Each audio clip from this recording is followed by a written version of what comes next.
today on an all-new Dr. Phil. I push my kids away. I don't want their love. How can any mother You tell them, don't kiss me, don't touch me. treat her children this way? Why are you allowing this? Moms in over their heads. You've got 8 kids, complete chaos. Your sex life is non-existent, and she's going to take a scantily clad photo shoot with a guy she knows on Facebook. Gee, what could go wrong with this? Let's do it. Why don't we stop all the drama, stop all the fighting, and let's go get you better. Here we go. Have a good show, everybody. If I can help get this family back on track, are you willing to do that? Ready, 3, take. This is going to be a changing day in your life. Go, Dr. Phil.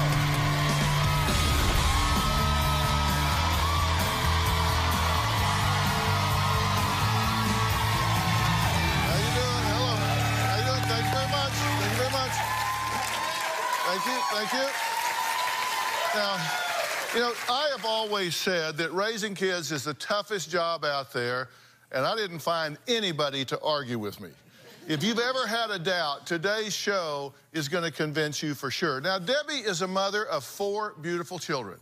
She says that everything was okay when she only had 2 kids. But then when that number doubled to 4, she says she just got overwhelmed and checked out.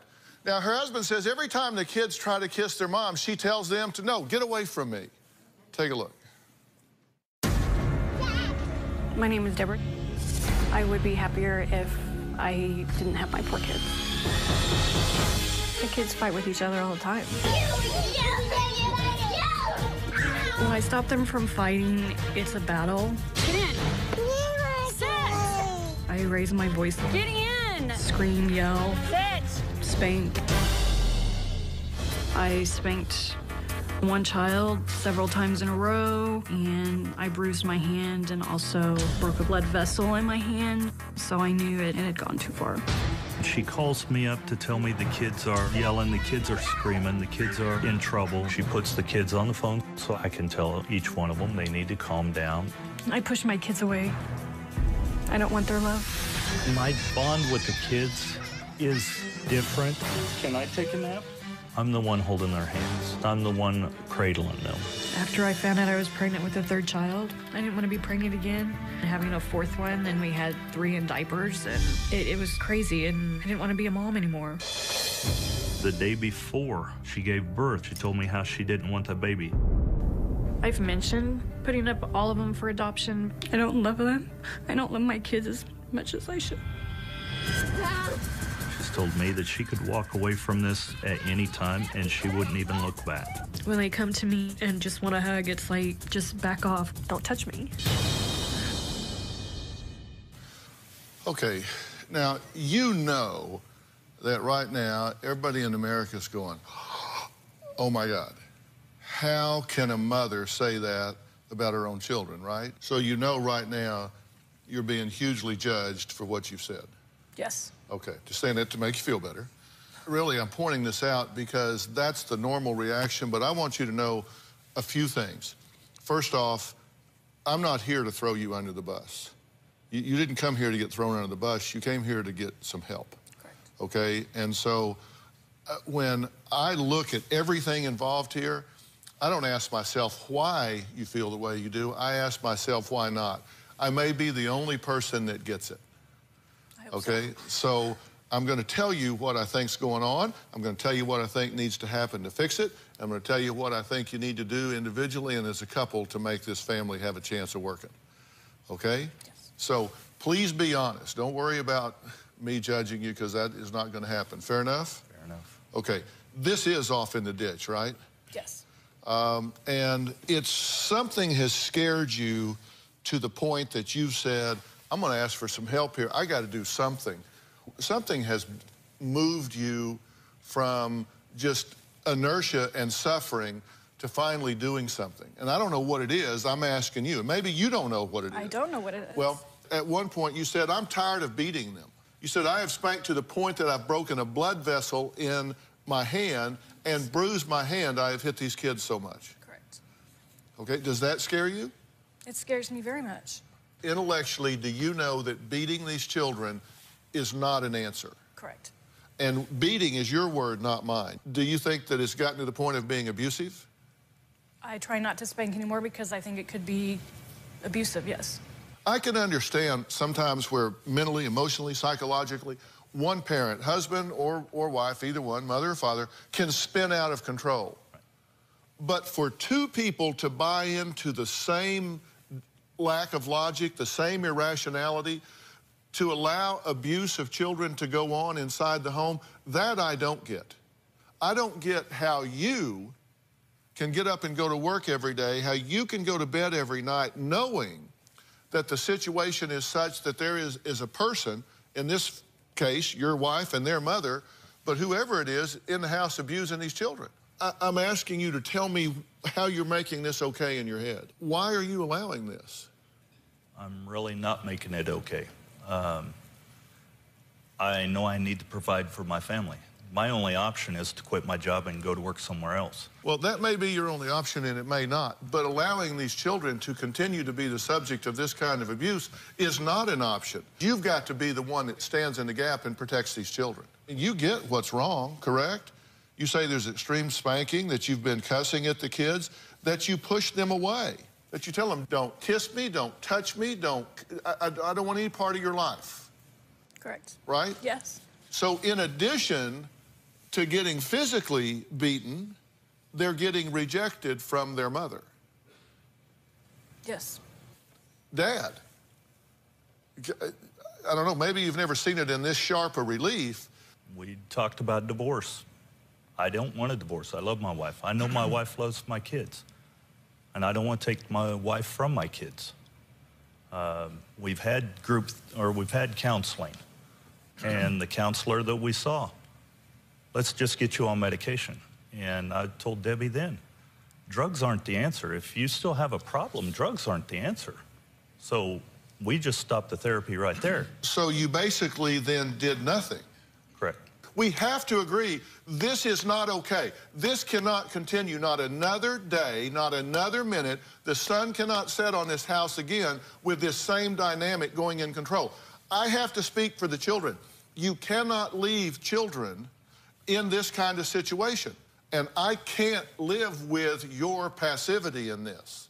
You don't like medication, so you just do nothing? But I don't want to mask it.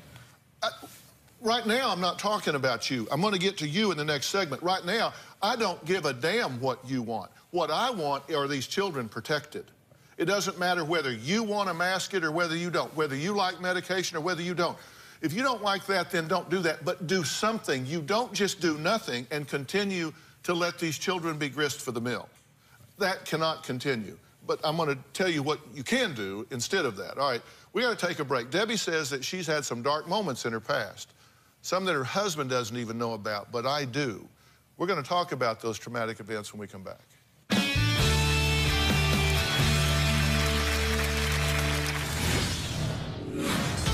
I was going to counseling with someone that I thought was strong, someone I could trust.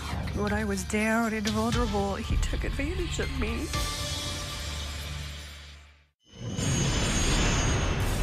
There's something going on for me not to love my kids. I want to get away from my kids when they're clingy. They come home and they want to love me. I don't want that. I don't want to say that Debbie is superficial, but with our family, it does seem so.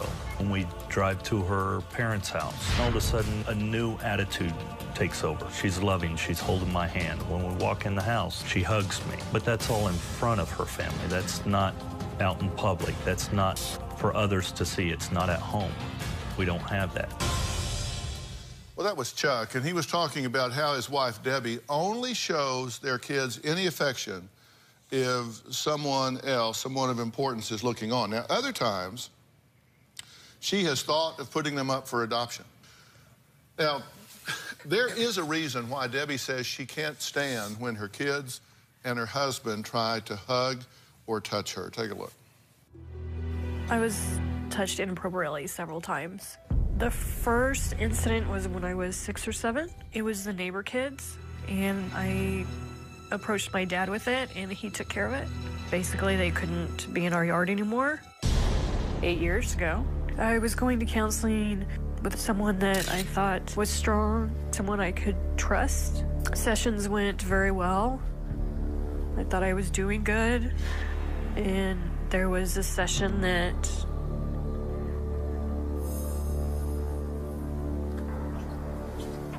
didn't work.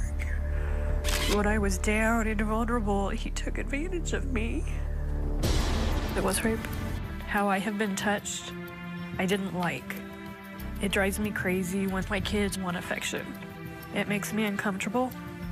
It makes me feel as though I don't want to touch them inappropriately. I wouldn't.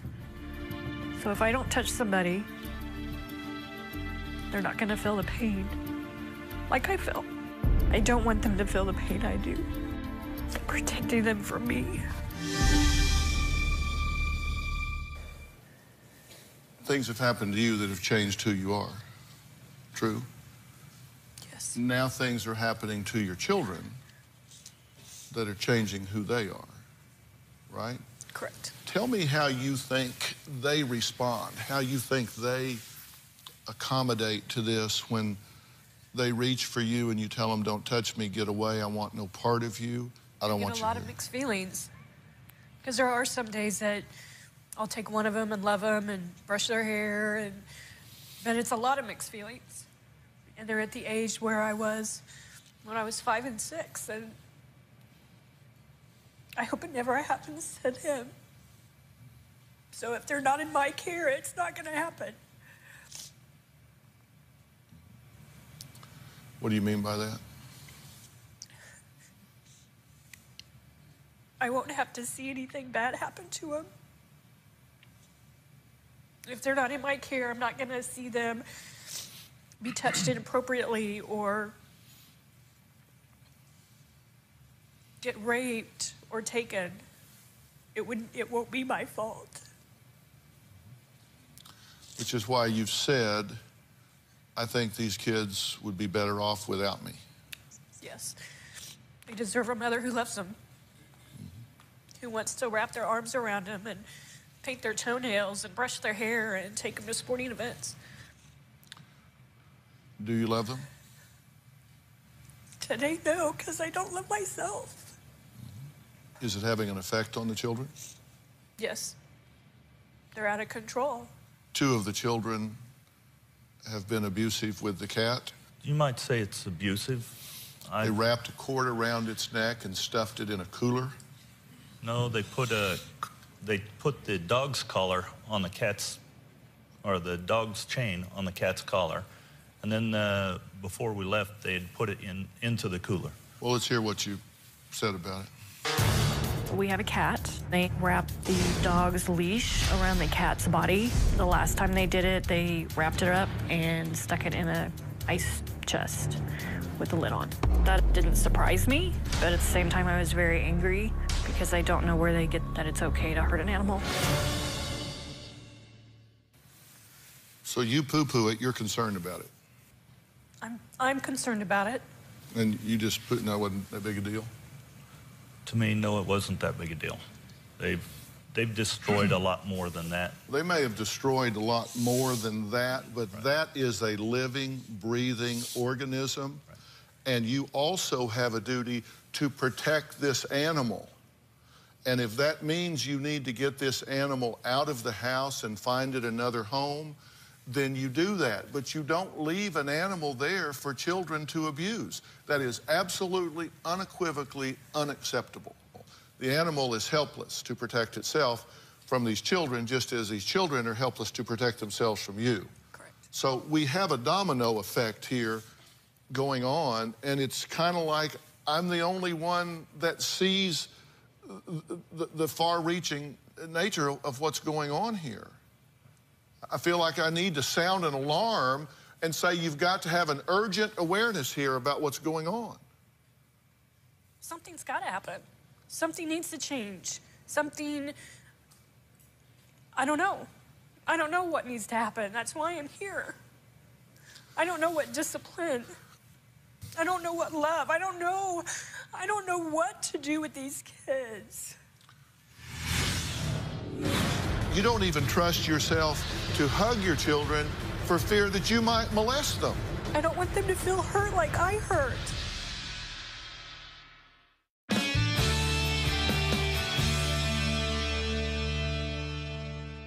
I believe that you are experiencing a severe depression at this point. I believe some of it is postpartum in nature. Beginning with the day the third child was born, you said, I don't want this child. I believe, based on everything you're saying, that you're also suffering from post-traumatic stress syndrome. Because you're at a point you don't even trust yourself to hug your children for fear that you might molest them, correct? You said, if I touch them, maybe I would molest them. That's what everybody's done with me. And I read all of this about molested children become molesters. So you're even thinking that you might do this to your own children. Well, and you're showing anxiety, you're showing depression, you're showing disassociation. You're just unscrewing and pulling back from the whole thing. I mean, I've beat my kids. I don't want that.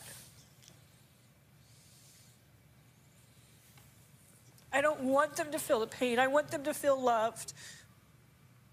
I don't want them to feel hurt like I hurt. So if I just leave everything, it should be okay. That's a very dangerous thought, by the way. If you start thinking that those around you would be better off without you, that is a prelude to suicide, right? And you haven't said it out loud, but you've thought about it, haven't you? Yes. That is a short-term solution with huge side effects. So how do I fix me so I'm not like this? You have to decide that you are going to climb your way out of this hole. And that's going to involve a lot of things. Right now, I think if we could put all your biochemistry on a chart up here, it would look like chaos. You can't have this much stress and pressure and not just be completely in disarray. That has to get calmed down. Secondly, there are very specialized techniques to help survivors of rape and abuse to regain their balance and regain their trust in themselves and others and to heal those wounds. And that needs to happen with you as well. I am personally going to assemble a team to intervene in your life medically and psychologically to help you get the peace that you've been missing for all of these years. Thank you. Okay? That's what we're going to do for you. You get a turn. I want that. You get a turn, and this is it. This is your turn. Okay? Because there has to be some environmental change here. You have got to plug in. You've got to become more active in making sure that these children have a nurturant environment, that this home is not chaotic. And the team that I'm going to assemble for you is going to help you with these kids so they can begin to understand and you can come to them with a peaceful and open heart here. So we're going to help you with that, but you've got to plug in and get much more involved than what you are right now, and we're going to help with that as well. Thank you. Okay. Have a plan? We have a plan. Okay. All right. We're going to move on. We're going to meet another couple that understands a lot about what is going on in this home right now in terms of chaos. Because we're going to be talking about what you get when you mix a woman with 4 sons and a man with 4 daughters. It's a modern-day Brady Bunch, but there's no laugh track and a happy time at the end of each day. There's a much darker twist to this. We'll talk about that when we come back.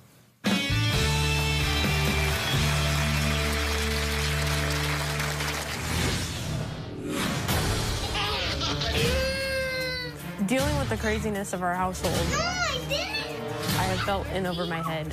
Not arguing with real. Knock it off. You're here to brush your teeth. It gets to the point where I'm so stressed out, I shut down.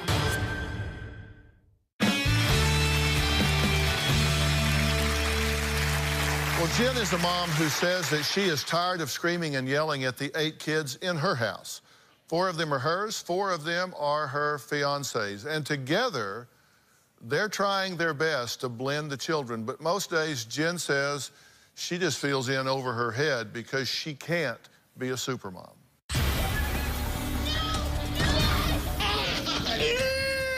Knock it off. You're here to brush your teeth. My name is Jen. I'm 30 years old, and I'm the mom of 8 kids. We're a little bit like the Brady Bunch, except we don't have 6, we have 8. Tegan Scott, where'd you go? Dealing with the craziness of our household. No, I didn't. Horsey, that's my kid. Not arguing with you. I have felt in over my head. Hurry up, Brittany. What else did you do in that bathroom? It gets to the point where I'm so stressed out that I shut down because I know I'll get to my boiling point. I lost my cool with Caden, and he just kept flopping on the floor, and I was getting more irritated and more irritated. And I remember grabbing him by the shoulders and pushing him against the door, yelling in his face, "You're being a idiot. Why are you being so stupid? This is dumb." Zane was bawling over something silly. I screamed at him and told him that he was acting like a baby. Go find something to do. It seems like they don't respect me. They don't want to listen to what I have to say. Tegan, I'm not done talking. Willa decided to crawl around behind Noah and shove him from the back, and he landed on the floor and smacked his head and ended up with a concussion. By the end of the day, I am ready to melt into the couch and zone into my TV because I just want to turn everything off. But while Jen is convinced the kids are the real issue, her husband, John, who quit his job to help Jen manage the chaos, has a very different take on this problem. Jen, she'll sleep till noon. She'll wake up, she'll be grumpy, she won't feel well. She'll sit on the couch and play on her phone or her iPad. She has difficulty with stress. What are you working on? I can't hear you when you walk away from me. She'll get overwhelmed with just everything. Eat your dinner, brush your teeth, go to bed. You think I'm kidding, Brittany? I'm kind of a machine, so energy-wise, I don't get exhausted keeping it all together. Willa, knock it off. You're not in here to fight with your sister. Jen on a normal day doesn't really do a whole lot of chores. She cooks maybe twice a week if she's feeling up to it, but usually not that much. I think the children are striving for the connection from Jen, and that she's distancing herself from everybody, and so she's not involved. Okay, so you've got 4, and you've got 4. Yes. And you put them together as 8. What did you think would happen? I knew that it would be busy and there would be an adjustment period, that it would take time to kind of get into the flow of how everybody was going to deal with each other. I didn't think it would take this long. Well, I figured it'd be a work. It wasn't going to be something simple. It's not one kid is work alone. 8 kids are going to be quite a bit of work. Quite a bit of work. What did you do to prepare for this? Did you make a plan? Did you go see a family therapist? What did you do preparatory to merging 10 people into one home? We dated for quite some time before we had. They've spent a lot of time together. They've hung out. They've spent the night. They've played. It slowly merged the environment. It wasn't just pack up the 4 kids and move in together at the same time, all in one smooth. Okay, if I can summarize your answer, is it not much? I guess you could say not much. We let them get to know each other, but that's about it. But they actually didn't even know they were moving in until it happened, right? They knew there was no family meeting on the 2 camps. You just kind of did it and said, "Well, look here." I guess you could say that. When we actually officially moved in together, we were probably staying about 3 nights a week there before we moved in. And we had, in passing, had talked to the children, not like sit them down, but had talked to them that we were going to work on merging the 2 families. But we didn't sit all 10 of us down in one meeting, no. Why not, by the way? Just curious. Didn't think about it. It's never occurred to you that you're getting ready to change the lives of 8 people substantially and dramatically, where they're going to have to start sharing space, time, money, resources, parents. It never occurred to you to maybe chat them up about it for a... It did individually, not as a whole. Are you overwhelmed? Yeah. So you've just pretty much checked out, right? Yeah. Because you heard how she's feeling, right? You can identify with that, true? Definitely. And so you're just escaping into television, Facebook, all of that, right? Yeah. While all of this is going around, and you prevailed on him to quit his job. And what were you going to do while he was running the house? I would be at school and studying. So you were going to leave, let him take this over. You got 8 kids, all of a sudden you said, no, tag out. You're in, I'm out. That was the plan? Basically, yeah. So are you doing that? Not until January. So are you okay with being Mr. Mom for 8 kids? I have no problem being Mr. Mom for 8 kids. I'm not saying I don't want help when she's home. I mean, I want her to be involved if she's there, but if she's at school, I understand. I mean, but I have no problem being Mr. Mom. Well, it sounds like you may get that chance. We're going to talk about what challenges that's going to present. All right.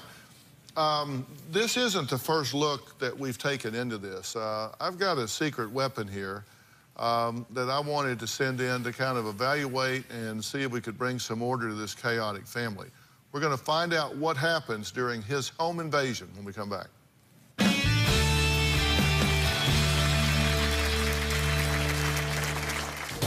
When I walked in, it was really chaotic. It was very disorganized, and I had a disconnected mother. No, I didn't.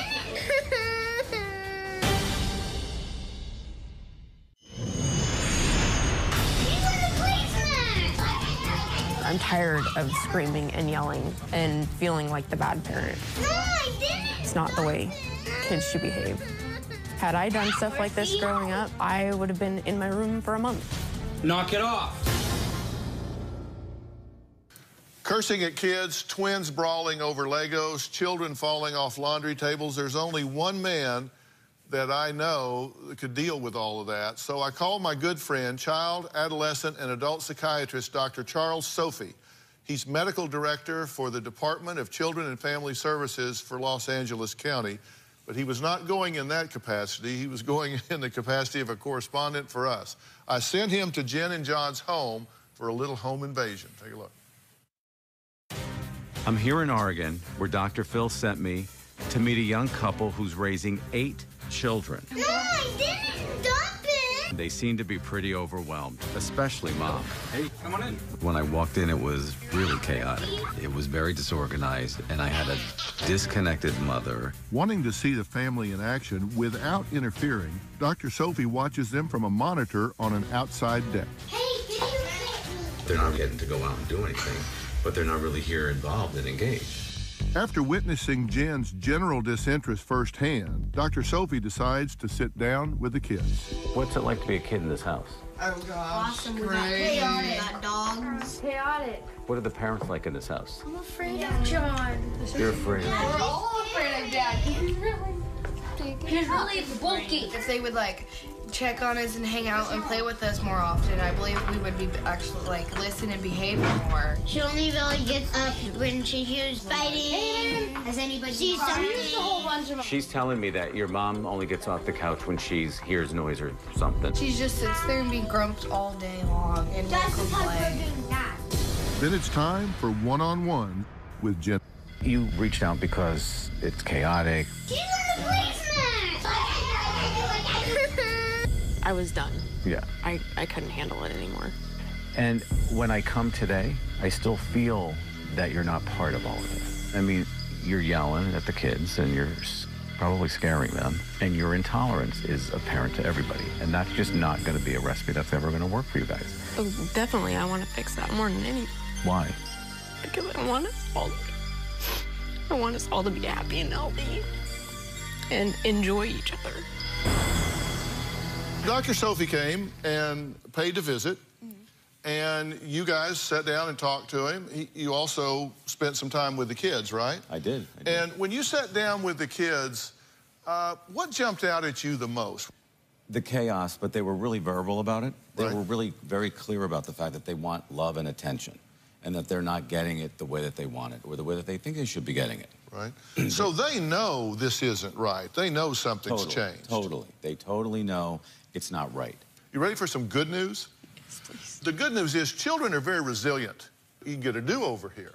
You can kind of start and lay some things out for everybody so everybody knows their rules, knows their job, knows their role, understands. Because, see, kids don't know how to sort out what the deal is. All of a sudden, they're sharing dad with 4 new people. Absolutely. Plus her. And then your kids are sharing you with 4 new people and him. Right. So what do kids say to themselves about it? That's troubling to kids. It's very confusing to them. They get angry about it. They don't know how to get attention from their original biological parent to begin with, and then they got to fight for affection from this other new person. What did you observe with Jen? Because you kind of believe she says she has checked out. You say it's even gone beyond that. I do. I don't think Jen came to this fully checked in. I think her mind and heart were somewhere else. And I don't think she thought through it enough to not even to know if she wanted it. But she thought she wanted it. She didn't know if she felt she wanted it. So doing what she thought was right doesn't always mean your feelings are with it. And so the behavior isn't there to back it up and really be committed. Why do you think you're just really not all into this? I don't even know. I get overwhelmed. And so I just kind of shut it all off. And if I don't have to deal with it, then maybe it's not there. You came to be a single mother in what way? My husband, Kyle, was killed in Iraq, December of 2004, leaving me with the 3 older boys. And then after a relationship, the guy decided that he didn't want any more children and left me when I was 3 months pregnant with Noah. So you lose your husband in Iraq, and now you have another child, and you came to be a single father in what way? Well, my wife passed away in 2008, in June of 2008. She died from a complication of medication. We were in a car accident in January of 2008, and we went on a family vacation, and she passed away while we were in family vacation. So you two find yourself single parents with 4 children. But answer this honestly, and then we're going to take a break and let you gather your thoughts here. If you knew 18 months ago what you know now, would you have done this? And I'll take your answers after the break.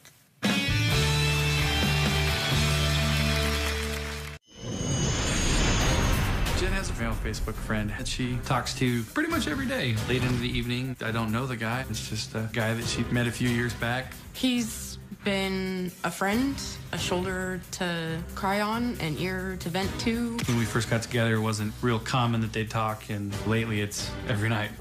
I don't feel like I talk to him all day long. There's times that I'll go days without talking to him. But when we talk, it's a place that I can vent about the kids that I don't feel guilty. This particular male Facebook friend has been problems with past boyfriends. He's a professional photographer. He's planning on doing a older style pinup photo shoot with Jen in Seattle. And Jen kind of just told me she was gonna go up there in October and take photos and stay in a hotel and come back the next day. I don't think talking to my friend would make John jealous. I do not know why she feels so connected to this guy. It feels like I'm being betrayed. I ask you, if you knew 18 months ago what you know now, would you have done this? Not without doing something completely different. So no. How about you? I would have done it differently, but I still would have wanted to be where we are, but not necessarily where we are. What you're saying is, even though it wouldn't be low maintenance, if you had done the right things, you would still have taken the plunge. Yes, I would have. If you would have prepared for it. Yes. What's your reaction as a professional to this Facebook situation? I mean, the bottom line is, and I shared this with both of them, that that's an emotional affair. And unfortunately, it's sometimes worse than just a physical or sexual affair, because her heart is gone out of that bedroom. and her head is somewhere else. And to justify the fact that it's okay to go and get her picture taken, leave her family, not think her husband would care is a disconnect. What do you think about that? Hurt. So yours not okay? No, it's not okay for him. She didn't ask me, she told me. And no, it's not okay. Well, I'm so glad to hear you that, because for a minute I was thinking I had awakened in bizarro backward world or something here. You know, first off, have you ever met this guy? Yeah. And what did you think of him? That he's a good friend. Yeah. Where'd you meet him? Did you go up there or did he come down here? I happened to be in Seattle and met up with him while I was over there. Uh-huh. And where'd you meet him? At the mall. At the mall? Does any of this seem odd to you? I was a lot younger then. This was 2001, 2002. And so it's a friendship that's continued over many years. So you've known this guy for 10 years? Mm-hmm. Were you going to go with her for this shoot? No. I mean, several reasons. One, it'd be very hard for the 10 of us to load up in the van and go up. Well, it wouldn't be as hard as it would be for my wife to get out the front door. That's what I can say. If she was getting ready to go load up and go somewhere